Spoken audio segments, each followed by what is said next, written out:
皆さんこんにちは。中国人の Z です。本日は美容整形についてお話ししたいと思います。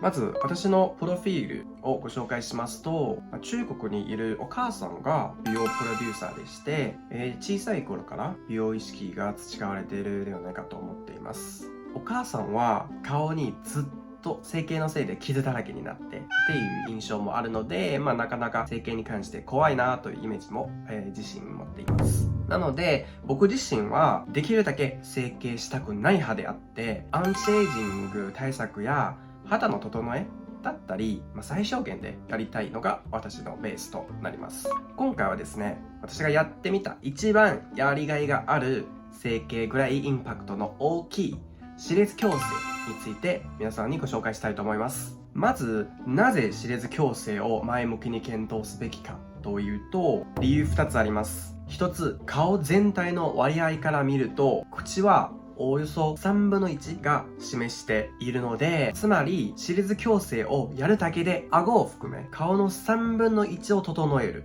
効果があると言えます。それに2つ目、歯列矯正はほとんど失敗しないです。そうです。やっぱり整形になってくると良くも悪くも整形顔とかは言われたりするんじゃないですか。でも歯列矯正は歯列矯正顔って言われることあまり聞かれないんじゃないですか。確かに矯正用ブラケットを装着している間に口が膨らんでいる代わりにほうれい線がより目立つのではないかっていう心配される方はいるんですけれども、そんなことはないです。矯正が終わったらブラケットも外せるので、口の膨らみはなくなります。なので、ほうれい線の心配もなくなります。実際僕も歯列矯正して1年くらい経ったんですけれども、そんなにほうれい線の心配はないです。それでは私自身の矯正の経験についてお話ししていきたいと思います。まず、私の矯正の期間は2020の3月から2023年の8月までやりました。割と長めな治療だなと思いました。それはいろいろ原因があっ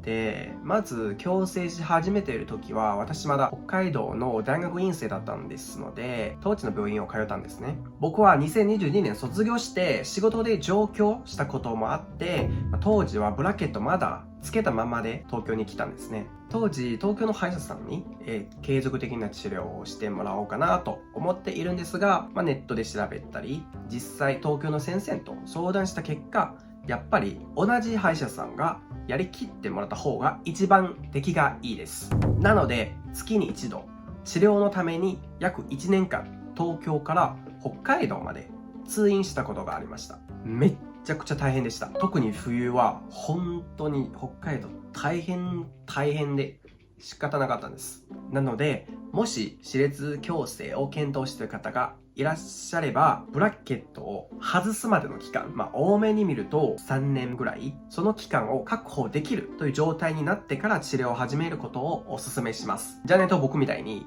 バカみたいな通院距離になることもあり得るので気をつけてください。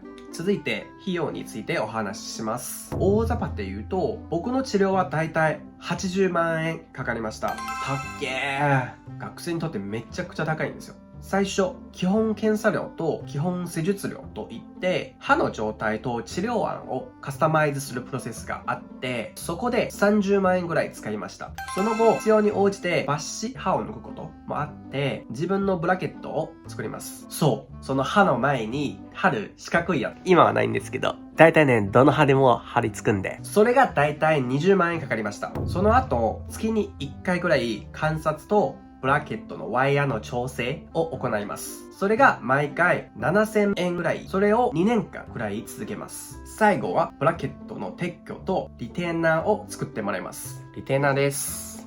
僕は今も夜寝る前に必ずつけてから寝てます。これが10万円弱かかりました。私の場合、1年間北海道への飛行機代もかかりましたけどね。でも、結論から言うと、歯列矯正の効果はめちゃくちゃあります。めちゃくちゃ良かったです。今の歯もすっごく整えてます。やってよかったなと思っています。実際、昔の写真と比べてみると、口の周りはこんな感じと変わりました。